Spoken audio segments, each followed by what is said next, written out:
Rekindled rivalries, Big Ten cross-country road trips, and maybe, just maybe, some upsets in the air. It's a Big Ten Week 3 picks and previews edition of Big Nation. Let's get it started. From Pasadena to Piscataway, College Park to the Coliseum, Seattle to State College, Columbus to Camp Randall, the Zoo to the Rock, and everywhere in between. This is where Big Ten fans gather to talk America's premier national conference with your host, Big Ten Ted. All Big Ten, all year long. This is Big Nation. You know, this might not be the biggest and baddest weekend of college football, not only in the Big Ten Conference, but across the whole country. Not a ton of ranked versus ranked type of matchups, so maybe this is the weekend where all quiet is on the Western Front and the smell of upsets is in the air, and it could just happen in the Big Ten.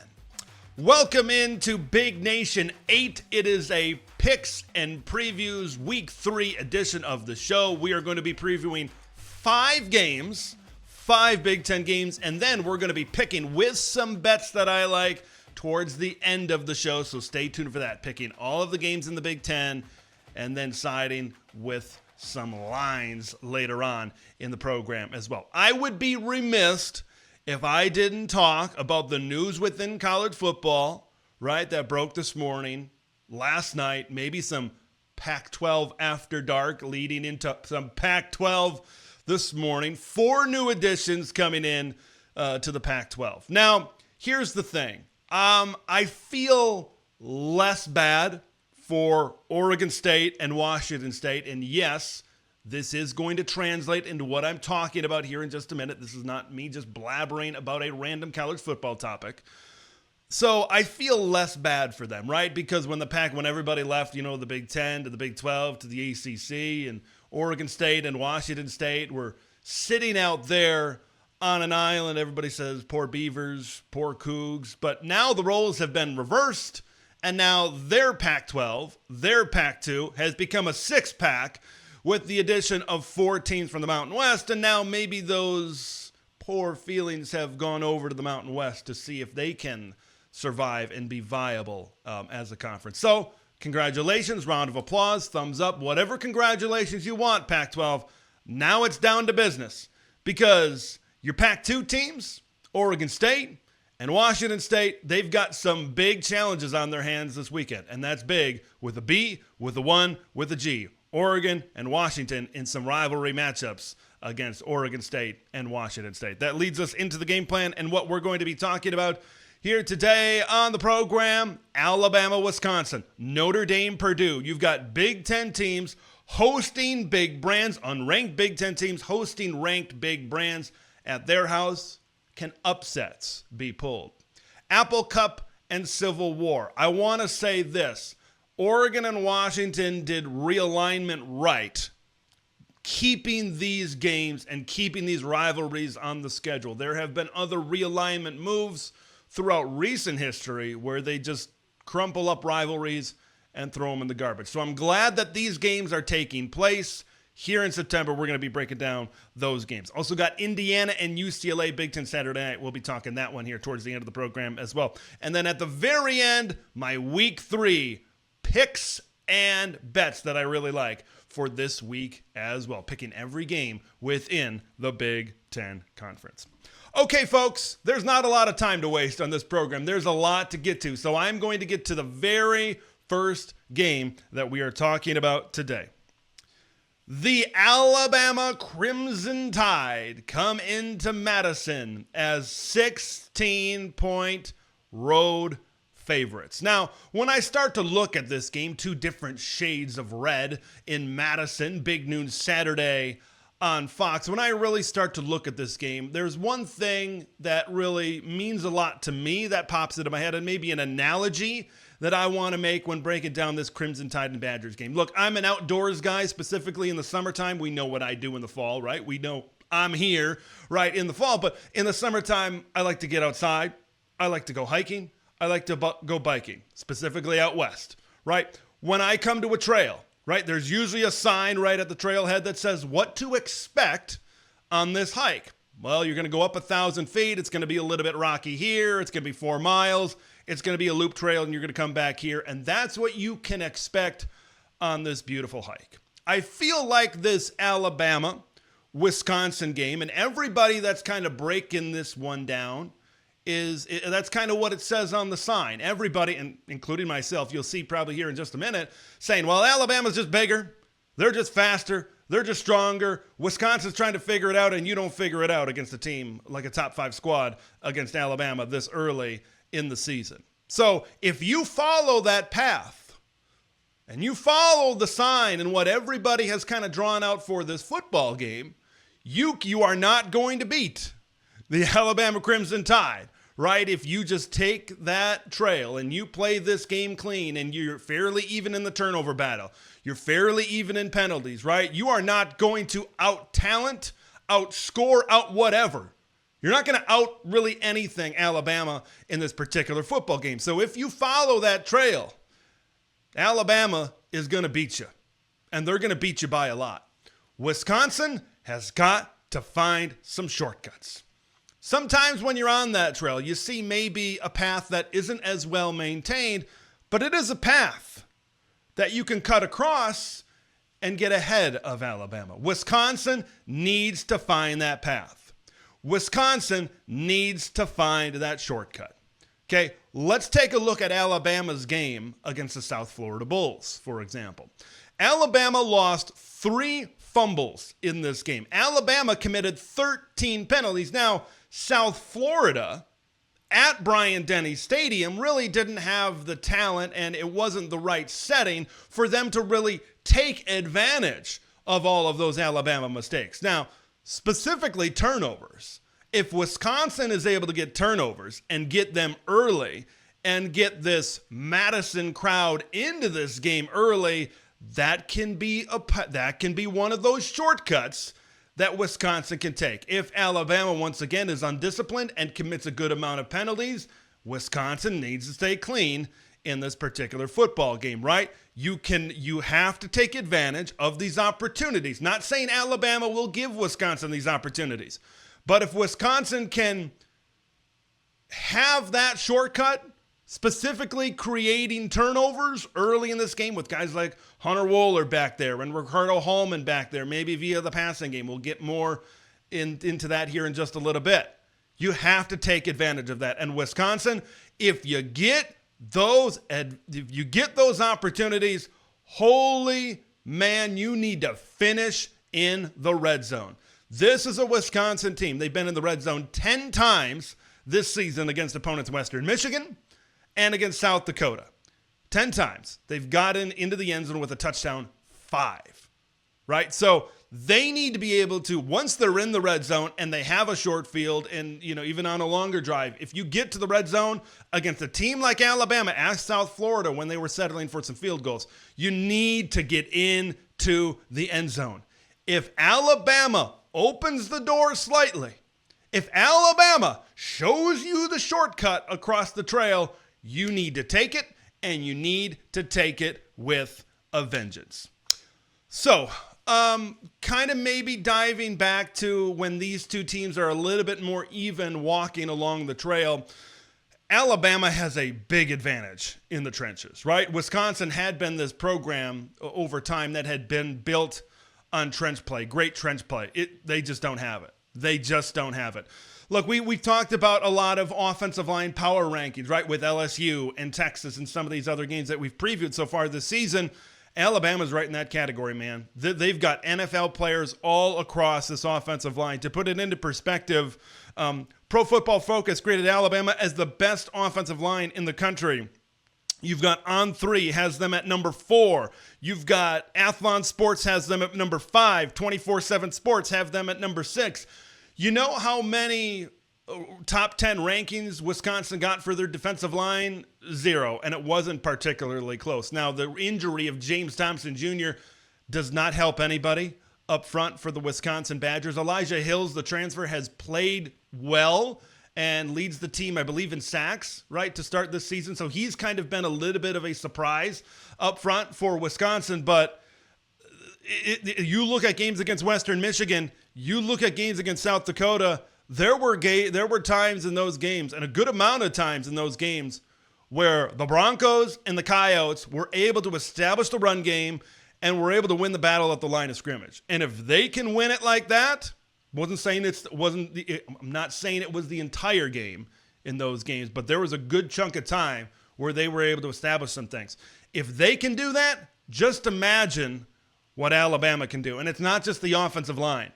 Alabama's got some explosiveness in the run game that Wisconsin needs to find a way to contain. You look at Jam Miller and Justice Haynes, they can hit some explosive runs.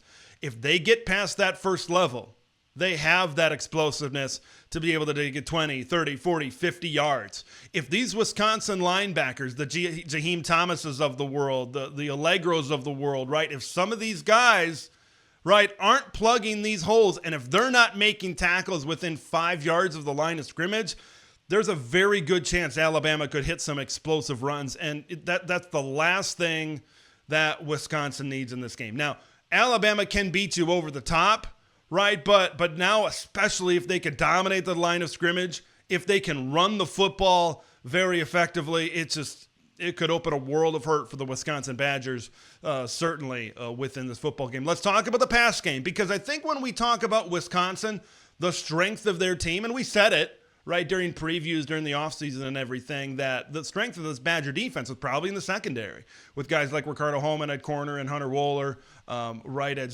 safety. Xavier Lucas, a freshman, has looked really good so far for them as well. Now, another big key for Wisconsin, considering all that I just laid out there, is you got to limit, just overall, I think you got to limit some explosive plays. But, man, Ryan Williams, what is he? He's like the next Braylon Allen, right? The next 17-year-old. He reclassified. Imagine what he'd be doing in high school football right now. It's utterly insane, right, what he's been able to show on tape so far this season. So you need to limit some of these big plays down the field, because you could see it, right, where Alabama, they can establish the run. Wisconsin comes up to try to stop it, and then it's one-on-one matchups over the top to some of these wide receivers. Jalen Milroe can throw the ball. We know he's got a big arm. We know he can get it deep. So that could be a recipe for disaster. So you got to contain the explosiveness in the run game, in the throw game as well when you're taking on the Alabama Crimson Tide. Let's talk about Wisconsin on the offensive side of the football. Now, I was watching that Alabama-USF game, that Alabama-USF tape a little bit. I saw their quarterback scoot a little bit in some quarterback run game. Now, there was some scrambled stuff. There was some design stuff. And now, Tyler Van Dyke, I think, is a little bit more mobile than maybe you and I thought. You've seen some run stuff from Phil Longo so far this season. Let's get Tyler Van Dyke a little bit mobile. Right, and I'm going to talk about TVD and what he needs to do in the pass game specifically, but I want to see him get some read stuff going on, right? We saw that RPO action against South Dakota, right, where he faked it, and he could have either ran it or threw it deep. He saw the matchup to C.J. Williams deep, fired it deep for a touchdown. So I want to see Tyler Van Dyke get on the move. Now, of course, he's not going to run it every time, but you need to be unpredictable, and there has been points for Wisconsin so far this season. I'm not saying it has happened all the time, but there's been points for the Badgers where they have seemed a little bit predictable at times. Now, are the Badgers, right, this has been a big talking point, are the Badgers holding things back for this Alabama game? Boy, you better let it rip.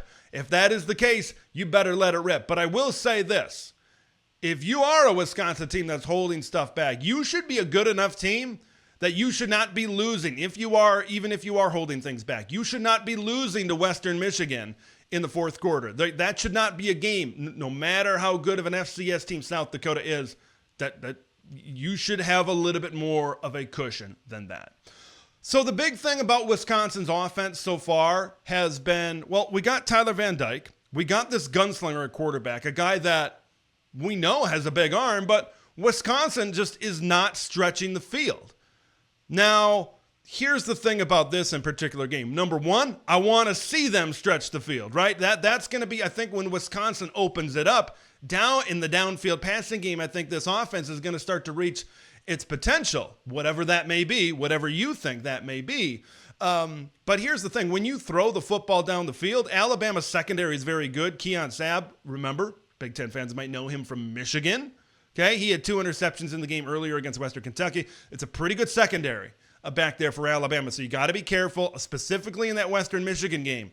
There were some throws that Tyler Van Dyke made that could have very easily been interceptions in traffic, and we knew that coming in, that Tyler Van Dyke was going to be that gunslinger type. You know, he's going to be a lot better than Tanner Mordecai getting the ball down the field, but he might throw it into coverage a couple of times. We haven't seen it. Wisconsin has played it pretty safe so far this season. But I think one thing in this throw game, beyond the deep ball, I think that they need to do, hey, let's get the ball to some of our really good slot guys in space. Let's get the ball to Will Pauling and let him make some plays and move the chains. How about Tretch Kekahuna? I think he's a guy that could possibly have a big game. Look, I look at the X and the Z on the outside, and that's the thing with the deep threat down the field. Why I maybe don't think Wisconsin could have a great day throwing the ball in the matchups down the field, because I look at their guys on the outside and they're fine. You know, the CJ Williams of the world, the Bryson Greens of the world, the Vinny Anthonys of the world. They're fine. I just think Wisconsin's a lot better in the slot than they are on the outside. Like, Will Pauling is a very good slot receiver. Tretch Kekahuna, the sophomore.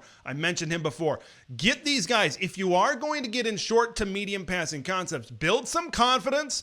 Keep the chains moving that way, almost as an extension of the run game, right? High percentage throws, keep it going forward. And let's talk about that run game here for just a minute. Now, Tawee Walker did not play last week against South Dakota.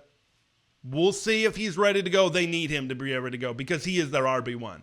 With all due respect to Ches Malusi, Cade Yakameli had a good game against South Dakota. You need Tawee Walker in the backfield. And you need to be able to have that run game and that threat where maybe Tyler Van Dyke then could pull. And that's where we talk about that quarterback mobility, whether he's throwing on the run or whether he's keeping it himself.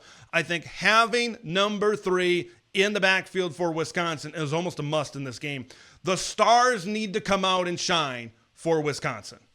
All right? Whether it's Ricardo Hallman or Hunter Wohler, Jaheim Thomas on defense, or whether it's Will Pauling and Tretch Kekahuna and Tawee Walker or Tyler Van Dyke on offense, I think the stars need to have a big day. And they need to have a really big day, I think, to be able to hang with the Alabama Crimson Tide. But as I mentioned at the beginning, it starts with a shortcut. You can't beat Alabama going stride for stride on the trail. You just can't.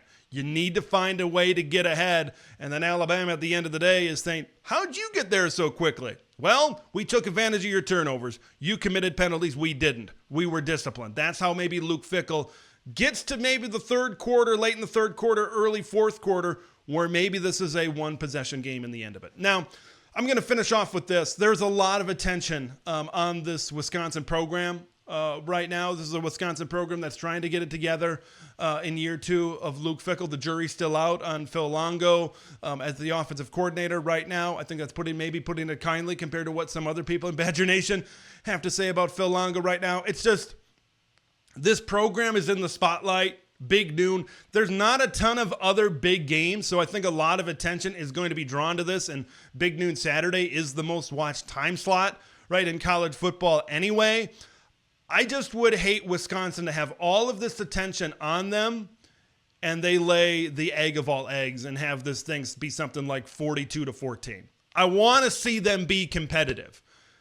Because I think that can, if they are competitive, if they cover the spread in this game, I think that gives Badger fans some optimism. If we keep this thing within 2 touchdowns and we see some semblance of a team that can hang with really good teams, like you got Penn State on the schedule, you got USC coming up next, you got Oregon on the schedule a little bit later on during the season. If you can hang with Alabama, I think it shows the nation that the Badgers are certainly making strides. But if they get blown off the field, that could be a pretty bad look for the Wisconsin Badgers. All of you know what kind of red that I bleed, right? I grew up in the state of Wisconsin. I love Madison just about as much as any city and any area in the country. I spent my weekends in Madison, Wisconsin. I want to see this program do so well. I mean, if they somehow come away with a W in this game, wow, would the narrative completely shift right for Wisconsin. That would be a defining win for this program. That would be a defining win for Luke Fickell. Do I see it happening? Probably not. But hopefully they're competitive. Hopefully they can hang with the Alabama Crimson Tide in this matchup. Man, if Wisconsin is able to beat Alabama, this channel might be taking a break for a couple of weeks. I might be going on a bender for a while because, wow, I would be through the moon, right, if that were able to happen. Let's move on to our next matchup. An unranked Big Ten team facing a ranked big brand at their house. The Notre Dame Fighting Irish rekindling a rivalry with the Purdue Boilermakers, Ross-Ade Stadium, 3:30 Eastern on CBS. Purdue 10-point home dogs to their old rival from South Bend. You know, when I first start to really dive into this matchup, boy, Purdue's sitting back and they feel pretty good right now, don't they? Because Notre Dame is reeling a little bit. Okay, because in the beginning of the season, I talked about this particular matchup possibly having upset potential. Go look back.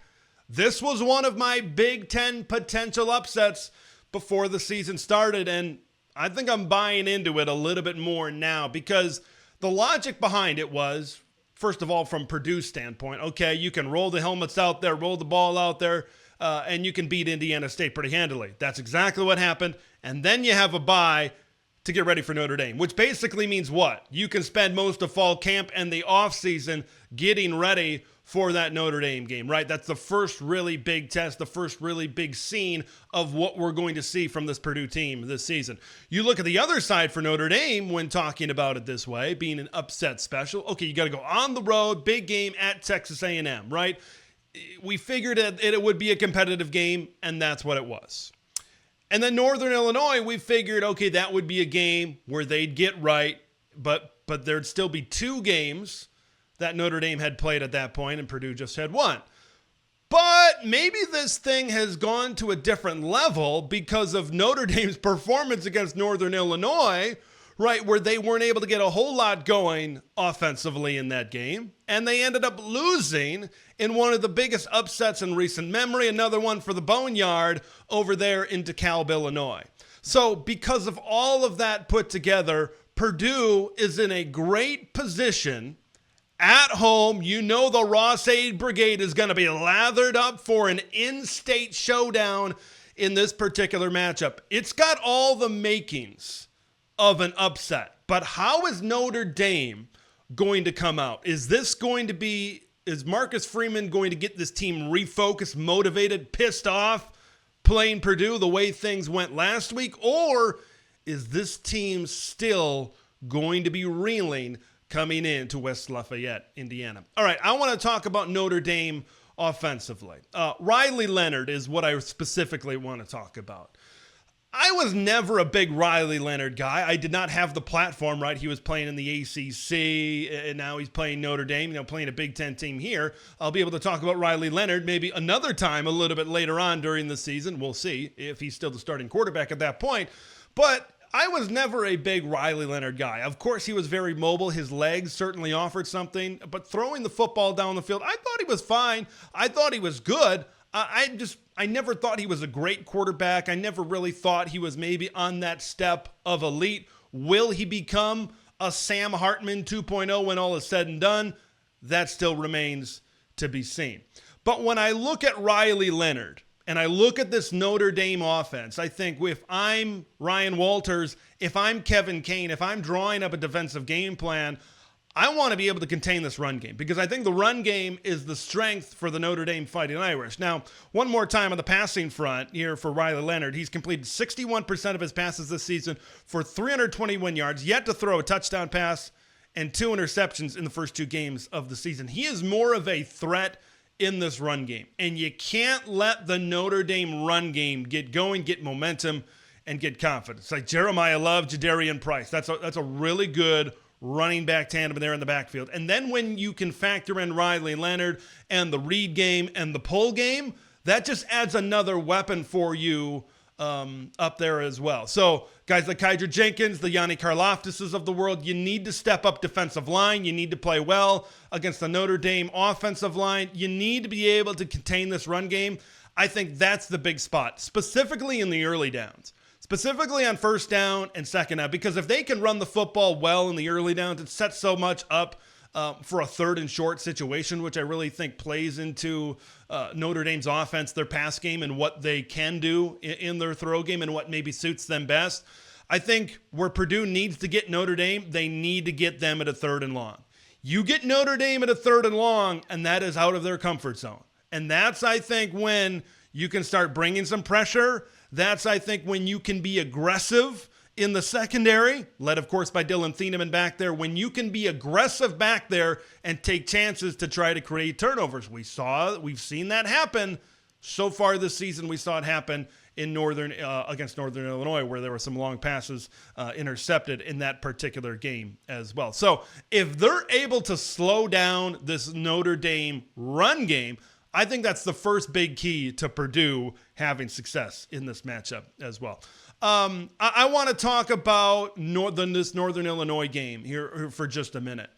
When I watched this game, I noticed that the Huskies got some chunk run plays when of course they were on offense. They rushed for 190 yards against this Notre Dame defense. Now, this is a good, really good Notre Dame defense. You know, they've got a really good defensive tackle up front. Howard Cross, a second-team All-American last 66 tackles from that spot. That's crazy, playing on the defensive line as well. We'll talk about the secondary. I think the secondary is the strength of this Notre Dame defense. But, when I start to maybe watch some film and I try to sync it up with what Purdue wants to do, maybe, a lot of people if there's one talking point about that Purdue-Indiana State game, it's those video game efficiency, completion percentage type of numbers that Hudson Card put up now, albeit against an FCS team. But maybe it's the other side of the offense that can really get going. What about Crazy Legs? What about Devin Mockabee? Because we talked about the chunk runs that NIU was able to get in this game. If Purdue can get chunk runs with Devin Mockabee is a guy, he's not the biggest, he's not the strongest guy, he's not the fastest guy in the world. But there's a reason they call him Crazy Legs. When he gets into the open field, right, he can make guys miss. He can turn a 10-yard run into a 15 or a 20-yard run. And I'm curious to see how much Purdue dedicates to the run game based on what I was just saying there. Because if Purdue wants to open up that pass game, and I think when Hudson Card has time to throw, he can spin it. He's a good quarterback. And I think you want to open up the throw game a little bit. And I think the key to that, of course, is being able to run the football, get those chunk runs like NIU was able to get in this game. So when you talk about the pass game, of course, you need to protect Hudson Card. Look, all we really have to go off for Purdue this year is the spring game and game one against Indiana State. Now, I know that's not a lot to go off. We shouldn't put a ton of stock in those particular matchups, but the offensive line looks better. Remember, Hudson Card was just running for his life last year. There were some injuries up front for the Boilermakers, of course. So for goal number one in the pass game, gotta protect him. I think goal number two is, and I kind of saw them do this a lot against Indiana State, get it to your guys in space. I think, it seems like Purdue, no matter how much they turn over, it always seems like they at least have good wide receivers on this team. Of course, Jamal Edrin is a guy that they're going to get the ball to.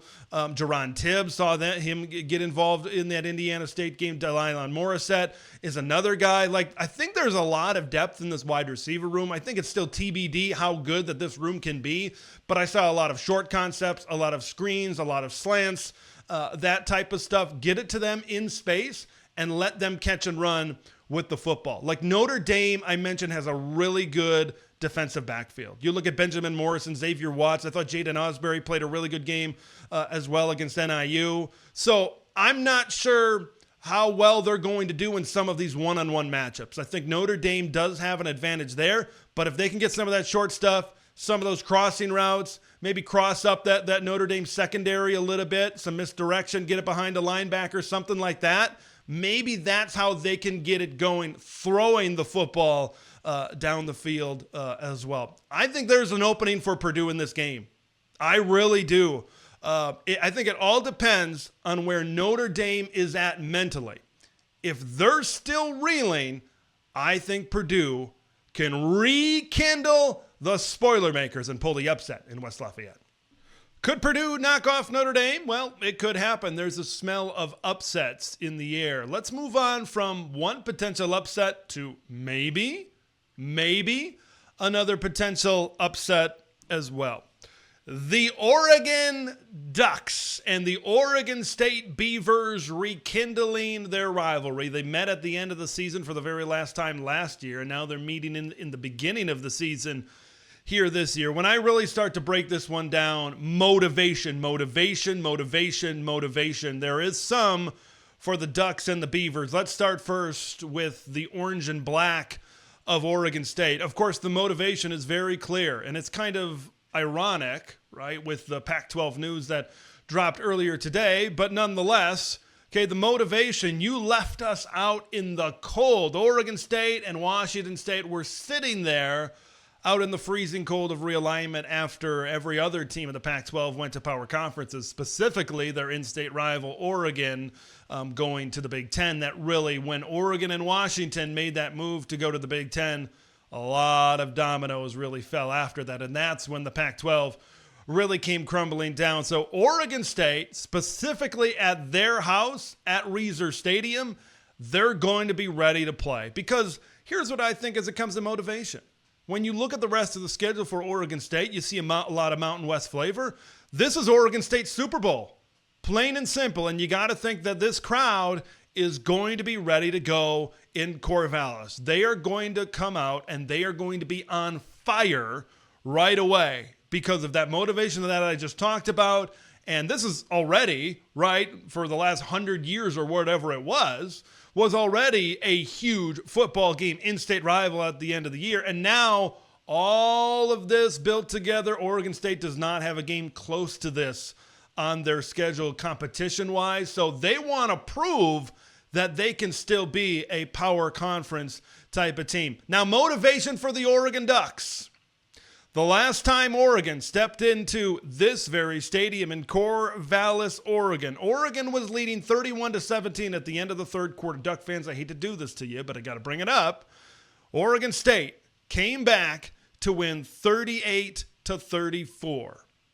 The Beavers were able to win in the very first year of Dan Lanning's head coaching reign. So there's going to be motivation that say, hey, we want to right that wrong that happened a couple of years ago, and we want to come into Corvallis and spoil this whole Pac-12 kumbaya that's going on right now. So the motivations of both teams, I think, are very interesting. Let's dive into these matchups. I think when it comes to Oregon, defensively, you saw how they were against the run last week. Now, Ashton Genty is probably the best running back in all of college football. So for him to do what he did against the Ducks, maybe you don't feel, ultra bad or ultra concerned after that. But Oregon State maybe comes into this game, seeing what the Ducks did on tape against Boise State last week and say, hey, maybe we can run the football because we've got a pretty good combination in the backfield as well. Jam Griffin and Anthony Hankerson have combined for 475 yards and 6 touchdowns on the ground the first 2 games. Jonathan Smith and this coaching staff leaves. A lot of personnel certainly leaves for Oregon State. But I think the build of this team is the same. I think Trenton Bray has this team very similar to what Oregon State had been, certainly the last few years, is this is a team that wants to run the football, but this is also a pretty balanced offense as well. So for Oregon, they need to find a way to certainly slow down this run game. Like if they slow down the run game, I feel very confident that Oregon is going to win handily against the Beavers in this game. Like they've got 2 guys up front. Jordan Birch and Derek Harmon have been living in backfield so far. I think the defensive line has been good so far for the Ducks. So to be able to push back on some of those guys up front on the offensive line, like the Joshua Gray in the middle, like Grant Stark on the outside up front for Oregon State, I think Oregon can do that. We'll just see how much that they can contain this Oregon State run game as well. Oregon State has an experienced quarterback. Giovanni McCoy has played a good amount of FCS football at Idaho.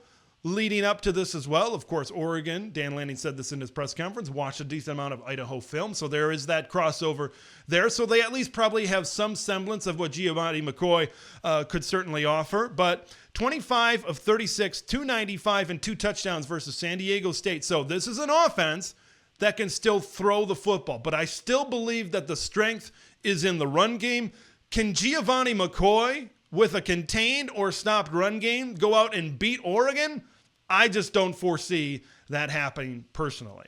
Let's talk about Oregon on the offensive side of the football. Of course, the huge talking point has been the offensive line. With the injury of Matthew Bedford, there's been a lot of shuffling up front for the Oregon Ducks. So I want to see them play well up front. I want to see them protect Dylan Gabriel well. I think that will show signs of progress going forward, because I know there's been a lot of things blowing up about Oregon. Wow, they're not as good as we thought they were. Are they or are they not a national championship contender? In my opinion, they got to shore up a few things.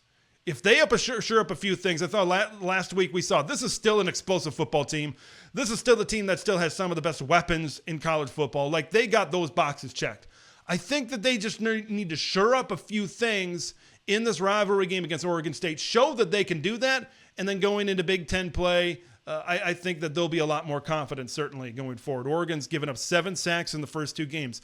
A guy that might want to take advantage, like if Oregon maybe doesn't show those signs of progression, it might be because of a guy by the name of Nico Taylor. 2 sacks, 3 tackles for loss so far this season. So he's probably going to be a guy that's going to try to target what Oregon has on their offensive line as well. So if they can contain him, if they can contain what Oregon State has up front, I feel very strongly about the Ducks in this game. In the end, I just think Oregon just has way more talent. Oregon is way more explosive. I think Oregon has a more potential to hit way more explosive plays in this game. I think you could see a lot of explosive plays from this Oregon offense. You started to see it last week, right, with Evan Stewart and those big plays over the top. Let's get maybe Tez Johnson going a little bit and see some more explosiveness. We saw it in the special teams, but I'm talking specifically on the offensive side of the football. Let's see that going a little bit more. I feel very strongly that Oregon can come out and make a statement. Both teams are going to be riled up for this one for different reasons. I'm looking forward to this one. I'm glad the Civil War is still on the schedule. Man, this is such a fun weekend of college football, right? We're so used to getting these Pacific Northwest rivalry games at the end of the year. It's a little bit of an early taste of rivalry weekend. Talked about the Civil War. Now let's talk about the Apple Cup. Washington produces more apples than anybody. The Washington State Cougars and the Washington Huskies. They are going to meet in Seattle, Washington, Lumen Field, not Husky Stadium, going to meet at Lumen Field, the home of the Seattle Seahawks. 3:30 Eastern, streaming live on Peacock. Now, here's one thing that you see it on the graphic for those of you watching on YouTube. Washington, -4.5 coming into this one. Oregon was 16-point favorites. Washington, much less on the Vegas line than their counterparts were to the south in Oregon. That's because Washington State is a good football team. This will be a big challenge. This will be a big test, I think, for the Huskies teams. Washington has looked very good through the first couple of games against Weber State and against Eastern Michigan. This is a step up in competition. Just how good of a team are the Washington Huskies? I think we're going to start. Maybe we won't learn the whole and complete story. I still think Washington is a better team than Washington State, but I think we're going to start to learn where Jed Fish certainly has this football team right now. Now, I think a big reason why Washington State is only 4.5-point dogs right now is because of what they have at the quarterback position, man. John Mateer. And it's not necessarily because of his passing ability, although he can sling it down the field. We'll talk more about that here in just a minute. But, man, he is slippery in the run game. If you are Steve Belichick, the defensive coordinator for Washington, if you are Steve Belichick, you got to do one thing, and that's got to be at the top of your priority list. Contain John Mateer. He rushed the ball 21 times against Texas Tech, 197 yards, and a touchdown against the Red Raiders. They could not contain him. in that football game, whether it was scrambling when the pass play broke down, whether it was design QB runs. Okay, he is a true dual threat from the quarterback position. So I'm very intrigued to see how Steve Belichick approaches this from a pass rush and a pressure standpoint, because against a mobile quarterback like John, if you do your job against their offensive line and you get to the quarterback, but you can't make the play, he gets out and breaks contain. That's when John Mateer can really be dangerous. Like Washington has a great edge rusher so far that we've seen, Zach Durfee, 2.5 sacks this season. When he gets in there, when he gets an opportunity to bring down John Mateer, him and others, but mostly we're talking about Zach Durfee right now, just because he's been the most productive guy up front for Washington. If he gets to that point, you got to wrap him up. You got to make plays. You cannot, I repeat, you cannot let John Mateer extend plays with his legs. He will kill you. Now, Washington State proved last week against a Big 12 opponent in Texas Tech. Look, I'm no Big 12 expert. I don't know where Texas Tech really slots into the Big 12. I know that they're not Houston, they're not Cincinnati, right? They're maybe not some of those bottom tier teams. So they're not completely at the bottom. So the way Washington State played, I think, against Texas Tech was very impressive and certainly adds to the challenge that is this for the Washington Huskies in this game. So you can't let Mateer extend drives with his legs. They've also got a really good freshman running back in Wayshawn Parker that has a burst as well. Another key for the Huskies in this game, you can't let Kyle Williams kill you deep, because when they get the run game going, whether it's with Mateer or whether it's with Wayshawn Parker, they have the ability to hit you over the top. Kyle Williams last year was third on the team in receiving yards, second in touchdowns. That's 543 yards and 6 scores in this offense last season. So he's going to be a threat over the top. Like, he's caught 5 balls this season. 3 of them have been touchdowns. So when he touches the ball, it can go for a score. I've seen him in short screen slant type of concepts where he can catch it, he can run, he can break tackles in the open field. I've seen him being able to defeat defenders over the top as well. Chris Hudson, I believe he's a transfer from Oregon, is also another threat on this team. So the secondary, which I believe the secondary is probably the strength of this Washington defense, is certainly going to be tested. This whole defense really is going to be tested, and we're going to see just how far along they are. And I think this spot for Washington is a good bridge to get into conference play, where now you're not just playing another G5 team, even though, yes, Washington State is probably still technically G5, but you're not playing a lower level of opponent where you can roll the helmets out there and go. You got to be ready to play against a Washington State team, and they're going to have certainly that motivation, right, being left out into the cold of all of this conference realignment and going back at it certainly again as well. Can Washington keep the good vibes going on the offensive side of the football? When I look at this for the purple and gold, when I look at this for the Huskies, I think Jonah Coleman he's just been running the football very efficiently. He was a week 2 warrior last week, a great performance against Eastern Michigan in that particular game as well. He played really good against Weber State certainly as well. I thought he was really, really good in that matchup. I want to see them run the ball. I want to see them be physical, right? The offensive line was a big question, I think, coming into this season for Washington. Let's see them control the play up front, because I think that opens things up with Will Rogers and company over the top as well. You look at that Texas Tech game. Texas Tech threw the ball 58 times and ran 27, but they averaged 5.5 yards per carry. So I think that Washington can have some success in the run game, certainly against Washington State here in this particular football game. So I think the big keys for the Huskies are going to be on defense. I think, look, I know there's going to be a lot of attention in this game on the offensive side of the football, and I think both teams have pretty good offenses.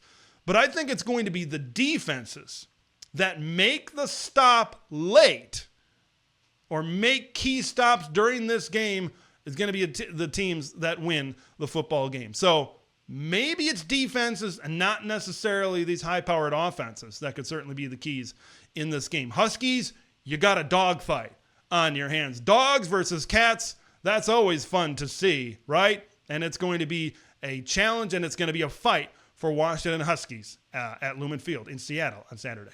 You know, we were talking about West Coast teams just now, those West Coast rivalries, the Civil War and the Apple Cup. And I think one thing that has been on a lot of people's minds with the addition of 4 West Coast teams into the Big Ten is West Coast travel. Haven't seen it yet until now. How will the Indiana Hoosiers deal with the West Coast travel? This is the first West Coast road trip, right? You've got a school from the middle of the country going all the way out to the West Coast. The Indiana Hoosiers, 3-point road favorites, by the way, in the Rose Bowl, visiting the Bruins of UCLA. Big Ten Saturday night, 7:30 p.m. Eastern on NBC. Are we going to see a little bit of the sunset, right? That famed Rose Bowl sunset. Maybe that's why NBC really wanted this game instead of maybe the Apple Cup, right? But when I start to dive into this matchup, I want to start with UCLA, okay? Because that last game that we saw them in against Hawaii, right? They had that first game at Hawaii, and then they had the bye, and now they got this game. It did not look good. Their offensive line did not look very good. I said things a lot harsher over there on Twitter. Ethan Garbers, who I thought had a really good chance to be a good quarterback this season, was kind of running around. He was inefficient. He was inaccurate, right? He turned the football over. It just did not look like the offense that I expected UCLA to be. And I think another thing that I was kind of off-put about in UCLA's opening performance was you got to run the football, man. Like, they threw the ball 38 times and they ran it 20 times. Just 12 combined carries from their top 2 backs, TJ Harden and Keegan Jones. Run the football against Indiana.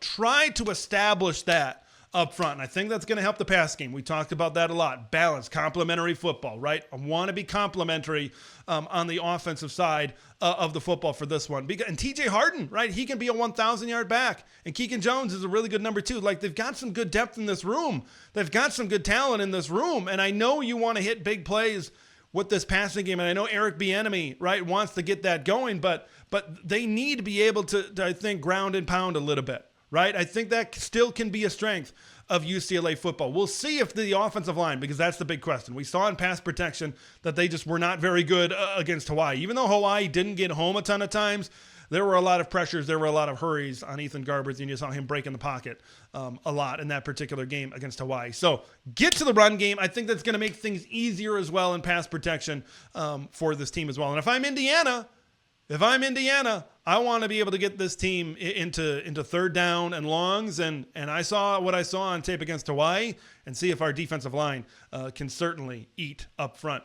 I'm very curious about where Deshaun Foster and Eric Bieniemy have this UCLA team, because it was a poor performance. Despite the win, it was a poor performance against Hawaii in week 1. Now you got this rookie coach that's been a running back coach his whole life, right? Or his whole coaching life, I should say. You have Eric Bieniemy, who's coming over from the NFL. Like, you've got 2 guys that are maybe a little bit unfamiliar in this spot. How can they, rally the troops during the bye week and get them ready? I think how UCLA comes out in this game is going to tell us a lot about what Deshaun Foster is as a head coach and how Eric Bieniemy has this offense certainly responding in this particular week. But, man, when we talk about the Indiana Hoosiers, I know Western Illinois is pretty bottom of the barrel when it comes to FCS. They don't win football games, right?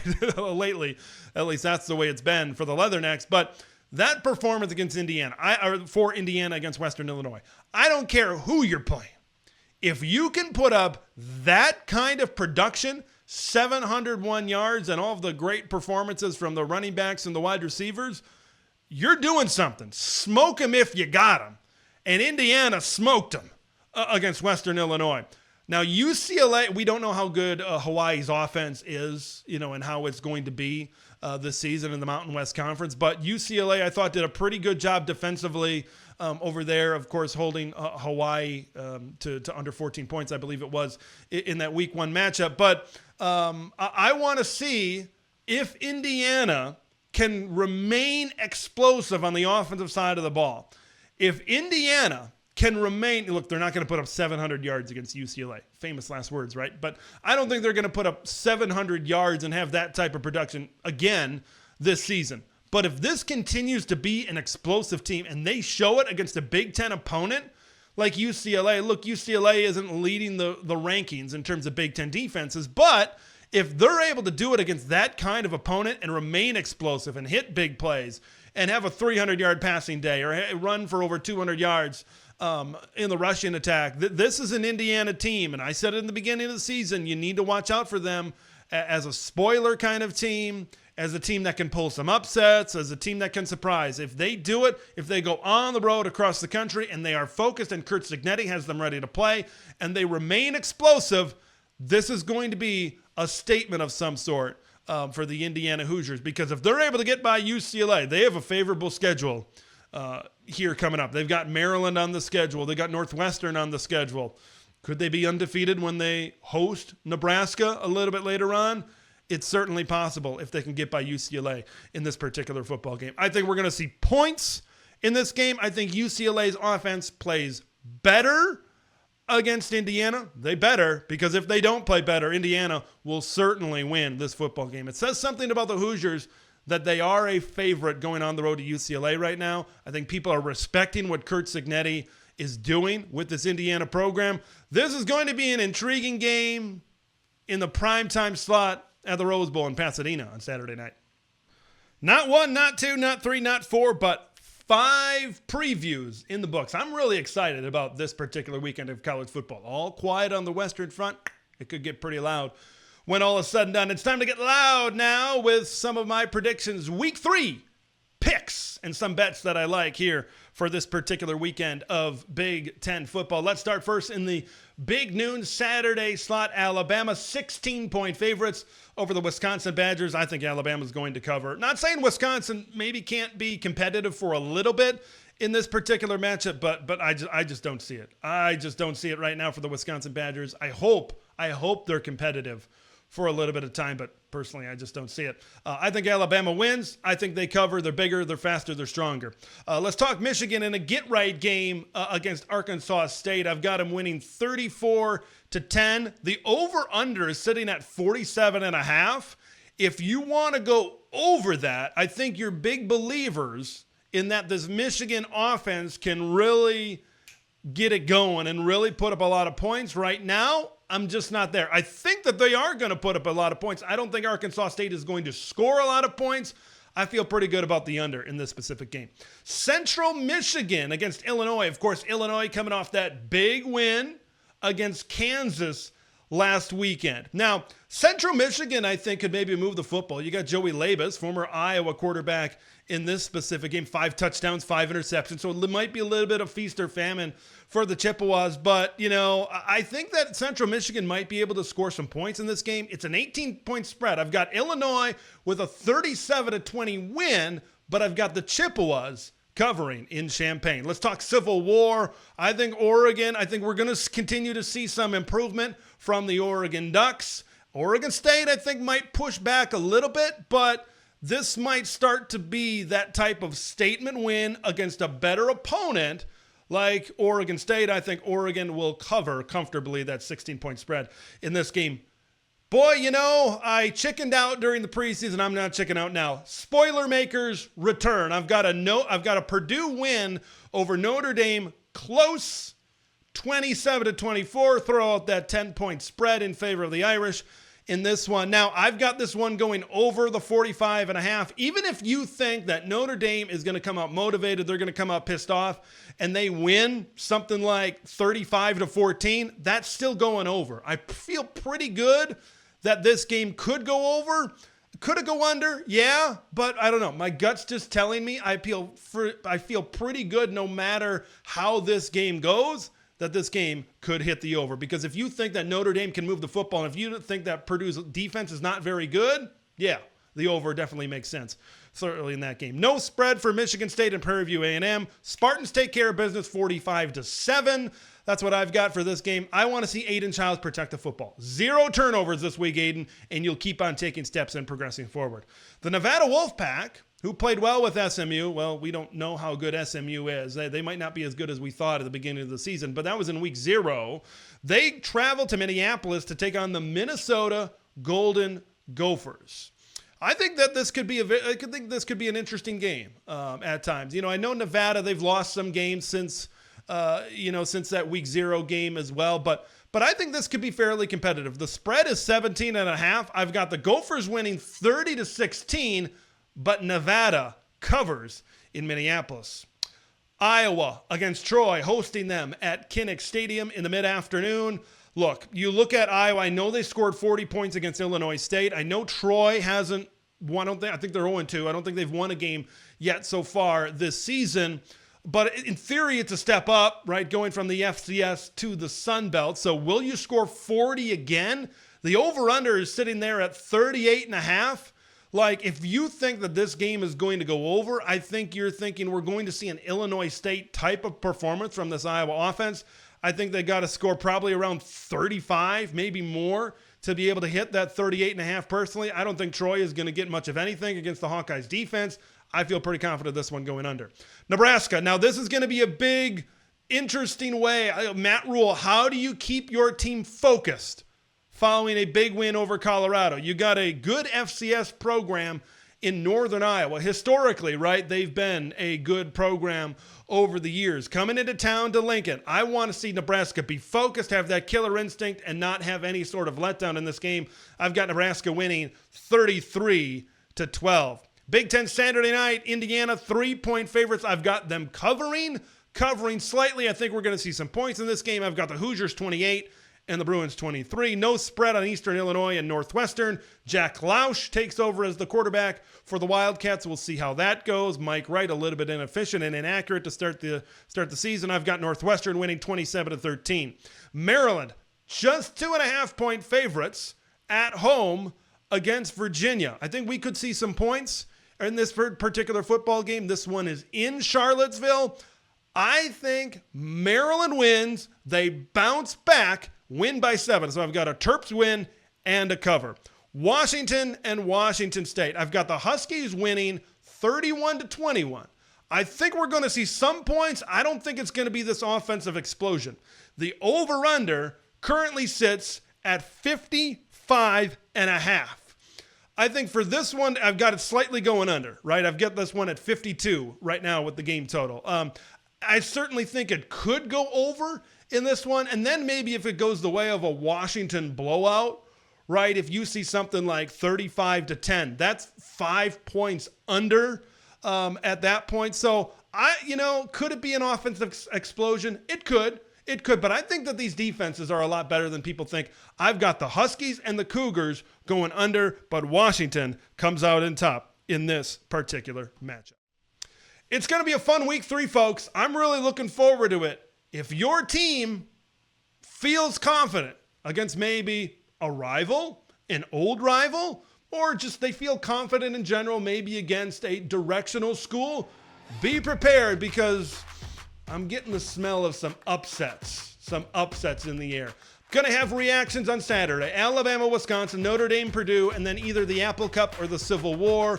I'll be covering those games on Saturday. Come back to Big Nation on Monday for the Week 3 mega reaction of everything that went down. So, until next time, I am Big Ten Ted. We will see you in the next edition of Big Nation. Thank you for watching and listening to Big Nation. Make sure to subscribe and follow Big Ten Ted on X, YouTube, and podcast platforms to stay in the know on all things Big Ten football.